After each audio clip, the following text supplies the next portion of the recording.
Um, have you ever wondered why some characters are left out of adaptations even when they seem essential? As we dive into the world of Wicked, um, it's fascinating to explore the decision to cut Dorothy from the film's first part. Before we get started, don't forget to subscribe to the channel and hit that like button. In 2024, John M. Chu's adaptation of the beloved Broadway musical Wicked captivated audiences, focusing on the backstory of the Wicked Witch of the West, Elphaba. This tale, set in the enchanting land of Oz, reveals Elphaba's journey at Shiz University, where her admiration for the wizard begins to unravel. As the plot thickens, it becomes clear that the world of Wicked is far more complex than the original Wizard of Oz narrative. Uh, Unlike the traditional story, Wicked centers on Elphaba's struggles and her efforts to protect her animal friends. Um, well, both tales are interconnected. The upcoming sequel, Wicked for Good, promises to delve deeper into Elphaba's story. Um, Interestingly, the film's trailer hinted at Dorothy's presence, but her scenes were ultimately cut. A decision that turned out to be quite beneficial. Incorporating more scenes with Dorothy could have diverted attention from the main storyline. Uh, the initial trailer teased moments where Dorothy and her companions interacted with the wizard, leaving viewers curious about the connections between the two stories. Um, However, adding these scenes might have weakened the film's focus on Elphaba and Glinda, potentially confusing audiences unfamiliar with the stage version. In the final cut, Dorothy's brief appearance creates an air of mystery without overshadowing this central narrative. Um, as Glinda reveals Elphaba's fate to an audience, it becomes clear that Dorothy's involvement would have disrupted the flow of the story.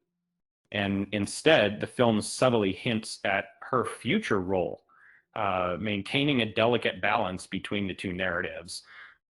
Moreover, Dorothy's absence aligns with the original musical, where she is mentioned but never appears on stage. The silhouette of Dorothy at the end serves to connect the two stories, while emphasizing her minor role in Elphaba's journey. The film's extended runtime allows for deeper character exploration, making it clear that introducing Dorothy too early would have muddled the narrative.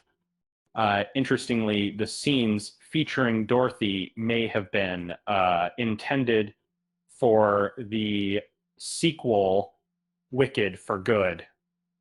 The marketing team cleverly included these moments to generate excitement for the upcoming story, while subtly hinting at Dorothy's eventual return. This strategy not only builds anticipation, but also provides a familiar touchstone for audiences who may not be well versed in Wicked. Um, as we look ahead, it seems that Wicked for Good is the perfect opportunity for Dorothy to make her entrance. The first film established the main characters and left viewers eager to see what happens next. With Elphaba's fate hanging in the balance, Dorothy's appearance could add depth to the unfolding story. In the original Wizard of Oz, Dorothy interacts with the Wicked Witch, and it's likely that the sequel will revisit these moments from a fresh perspective. Given her connections with characters like Glinda, introducing Dorothy in Wicked for Good allows for a more seamless integration into the narrative. While it may seem odd to leave out such an iconic character, the decision to cut Dorothy from the first part of Wicked ultimately strengthens the story. After all, too many cooks spoil the broth. And in this case, less is definitely more. With that said, thanks for watching, and until next time,